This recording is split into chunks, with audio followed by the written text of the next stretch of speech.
My spoiled sister is out of jail, and now she expects me to give her everything to start her life anew. My sister has always been spoiled by my parents.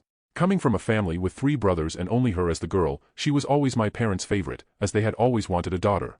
I didn't really care about this, as by the time she was born, I was close to adulthood and already had plans to move out, so all that was left for me was to feel sorry for what my brothers would go through under my parents and her influence. Nevertheless, I still had to live with her for a while. During the time we lived together, I witnessed the worst way to raise a child, without a doubt.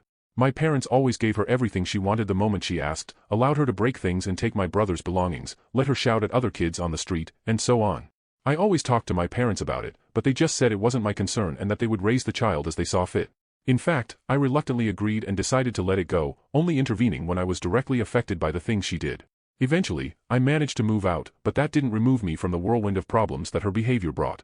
Every week, my brothers would come to me crying, telling me about the things she did, like breaking their belongings, scratching the walls of their rooms, and taking their food, and so on. I always argued with my parents about it, but the breaking point came on my youngest brother's birthday. He was overjoyed and kept looking at the birthday cake because what he loved most about parties was blowing out the candles. On the other hand, my sister was irritated that the day wasn't about her and constantly tried to grab everyone's attention, always unsuccessfully. Then, when it was time for my little brother to blow out the eagerly awaited candles, my sister just jumped in front of him, blew out the candles, and left laughing. My parents also laughed and tried to divert the guests' attention elsewhere while my brother cried, as many were upset by what had just happened.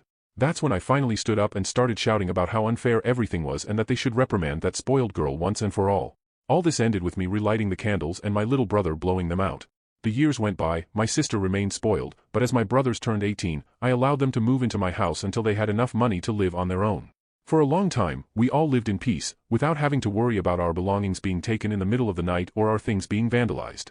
Now that my mother had to deal with my sister's tantrums alone, she constantly called us, asking for help to control her. The breaking point came when my sister was arrested, and my parents asked me to pay her bail, as I was the only one with enough money to do so. Despite not liking my sister, I was convinced by my parents that she was family, and I should do it, so I ended up paying. The problem came later. I think after seeing that I had paid her bail, my sister became more interested in how much I really earned, which was a substantial amount. Therefore, she recently came to my house. She sat down with me and my brothers, talked about how beautiful the house was, and asked when we were going to leave it. I told her that my brothers would leave when they had enough money, and that I wasn't concerned, and they could stay as long as they wanted. That's when everything started to go downhill.